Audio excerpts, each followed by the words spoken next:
సలం వారి యొక్క పేరు అనేక సందర్భాల్లో మనకు హిందూ మతంలో కనబడుతుంది. ప్రవక్త మొహమ్మద్ అనే పేరు హమ్ద్ అనే అరబీ ధాతు నుండి ఏర్పడింది.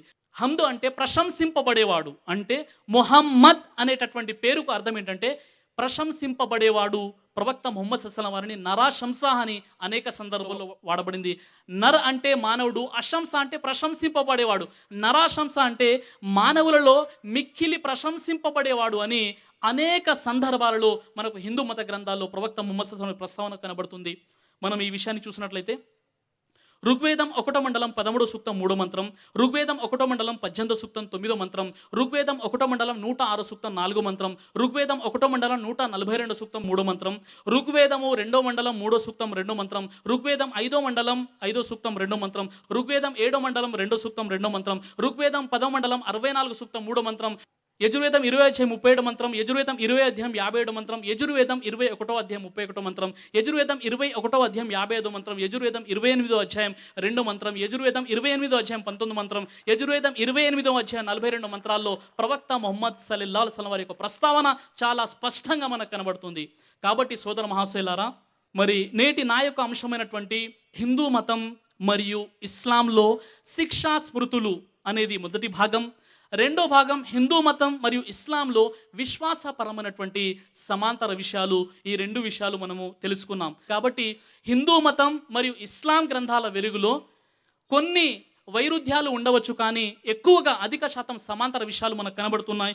మరి మనము ఈ సమాంతర విషయాలపై దృష్టి సారించినట్లయితే అప్పుడు మన భారతదేశాన్ని ఒక ఆదర్శ ఆధ్యాత్మిక కేంద్రంగా పూర్తి ప్రపంచ దేశాలు హర్షించే విధంగా మనం తీర్చిదిద్దవచ్చు. ఎందుకంటే ఇది మన భారతదేశం ధార్మిక గ్రంథాల పుట్టినిల్లు. కాబట్టి నేను ఇక్కడ ఉన్నటువంటి గౌరవనీయులు హిందూ సోదరులు, డిపార్ట్మెంట్ సోదరులు, అలాగే ఎంతమంది అయితే సోదరులు ఇక్కడికి వచ్చారో వారందరికీ నేను మనవి చేసుకుంటున్నాను, ఒక్కసారి మీరు గ్రంథాల అధ్యయనం చేస్తారని. మరి హిందూ ముస్లింలో ఈ రోజు ఉన్నటువంటి ఏదైతే వ్యత్యాసం ఉందో దాన్ని దూరం చేయడానికి, ఒక సత్సమాజాన్ని స్థాపించడానికి మీరు మాకు సహకరిస్తారని ఆశిస్తున్నాను. చివరిగా నేను ఖురాన్లోని సూర ఆల్ ఇమ్రాన్ సూర నంబర్ 3 ఆయత 83 పఠించి నేను నా ప్రసంగాన్ని ముగిస్తాను. అదేమిటంటే అఫగైర దీనిల్లాహి యబ్గూన వలహు అస్లమ మన్ ఫిస్ సమావాతి వల్ అర్ది తౌఅన్ వ కరహం వ ఇలైహి యుర్జఊన్. ఏమిటి ఈ ప్రజలు సృష్టికర్త అయినటువంటి దైవానికి విధేయత చూపే విధానాన్ని, ఈ ధర్మాన్ని వదిలేసి మరో ధర్మాన్ని దేనైనా అభిలషిస్తున్నారా, అన్వేషిస్తున్నారా? వాస్తవానికి భూమి ఆకాశాల్లో ఉన్న సమస్తము ఇష్టం ఉన్నా లేకపోయినా అల్లాహకు విధేయులై ఉన్నాయి. వాఖిరు దావానా అనిల్ హమ్దులిల్లాహి రబ్బిల్ ఆలమీన్. అస్సలాము అలైకుం వరహ్మతుల్లాహి వబరకాతుహు.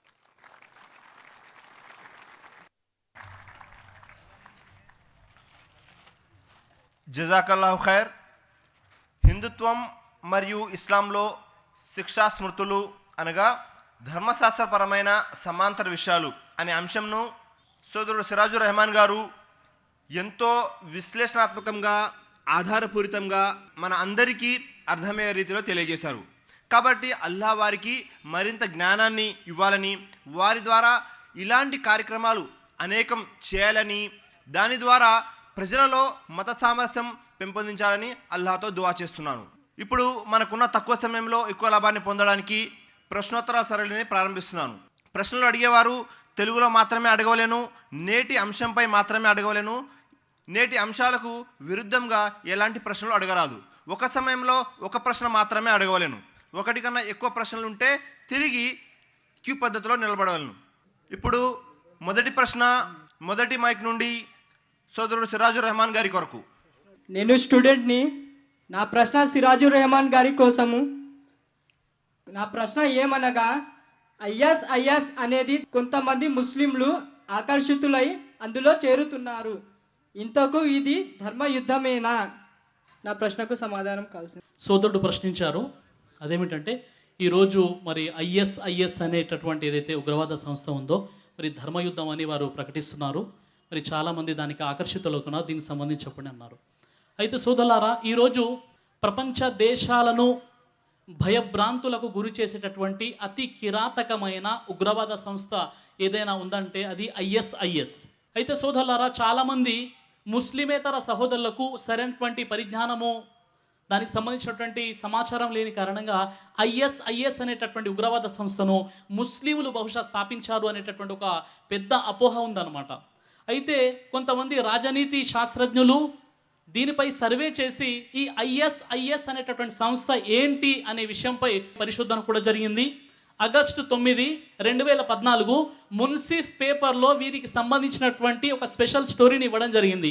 అందులో ముఖ్యంగా ఐఎస్ఐఎస్ అంటే Islamic state Iraq and Syria. ఈ ఐఎస్ఐఎస్ యొక్క వ్యవస్థాపకుని పేరు అబూబకర్ బగ్దాదీ. ఈ అబూబకర్ బగ్దాదీ యొక్క బ్యాక్గ్రౌండ్ ఏమిటి అంటే ఇతడు ఇజ్రాయిల్లోని మూసాద్ అనేటటువంటి ఒక ఇంటెలిజెన్సీ సంస్థలో క్రియాశీలక సభ్యుడుగా పనిచేసి అతడు ఆ యొక్క పదవిని వదిలేసి ఐఎస్ఐఎస్ అనేటటువంటి ఒక సంస్థని సృష్టించి ఉగ్రవాద కార్యకలాపాలకు పాల్పడుతున్నాడు. అయితే సోదరులారా, మరి ఐఎస్ఐఎస్ యొక్క వ్యవస్థాపకుడు అబూబకర్ బగ్దాదీ ఎవరు అంటే దీనిపై జరిగినటువంటి పరిశోధన ప్రకారంగా ఈ అబూబకర్ బగ్దాదీ యూదుడు అండి, ఇతడు ముస్లిం కాదు. చాలామంది సోదరులకు తెలుసు, యూదులు ఆది నుండే ముస్లింలకు శత్రువులు.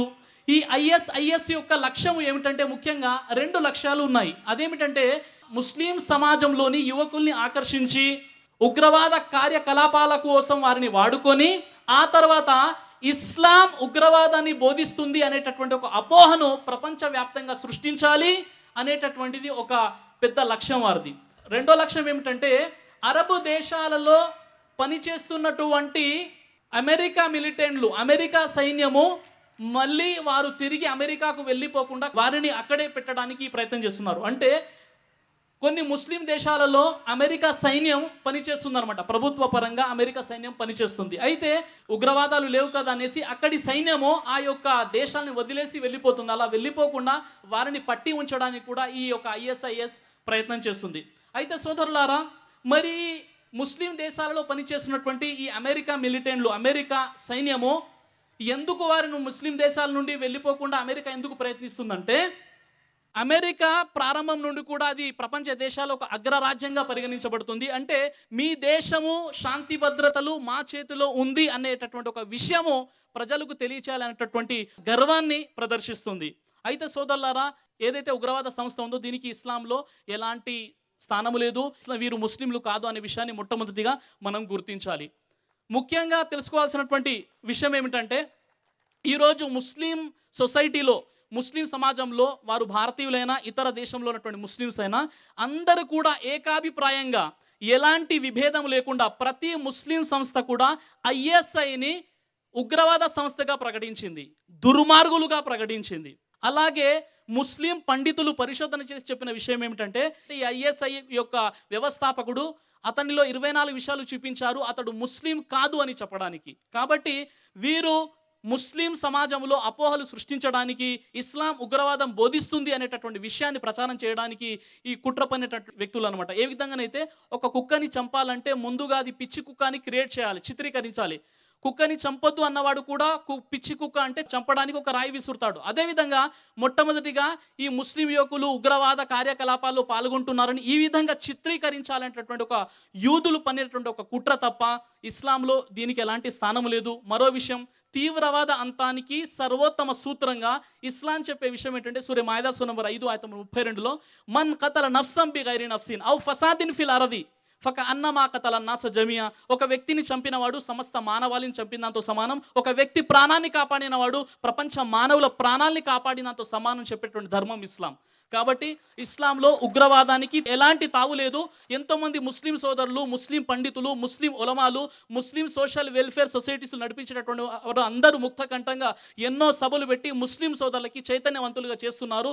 ఐఎస్ఐ అనేది అది ఒక ఉగ్రవాద సంస్థ, ఇస్లాం ధర్మానికి ఎలాంటి సంబంధం లేదు, అది ఒక నీచమైనటువంటి కిరాతకమైన సంస్థ అని ముస్లింలే చెప్పారు.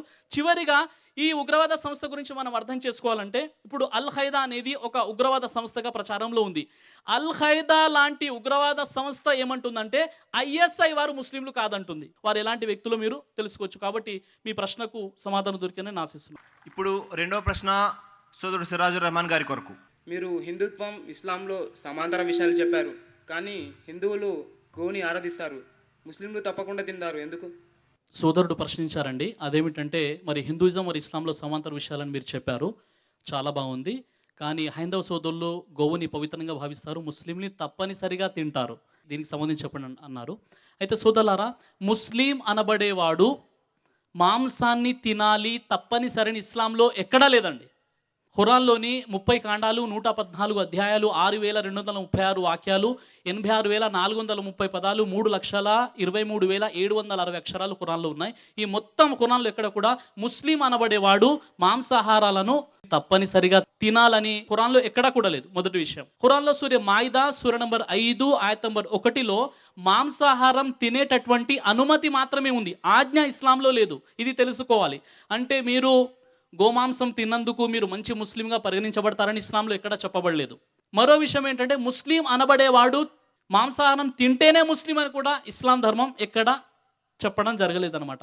అయితే ఈరోజు మరి ఈ గో వివాదం ఏదైతే ఉందో ఇది చాలా సున్నితమైనటువంటి విషయంగా మారింది. కాబట్టి ఎంతోమంది ముస్లిం పండితులు చెప్పే విషయం ఏంటంటే, హైందవ సోదరుల మనోభావాలు దెబ్బతింటున్నాయి కాబట్టి వారి మనోభావాలను దృష్టిలో పెట్టుకొని మీరు గోవుని హత్య చేయకండి అని ముస్లిం పండితులు చెప్తున్నారు ఈ విషయాన్ని.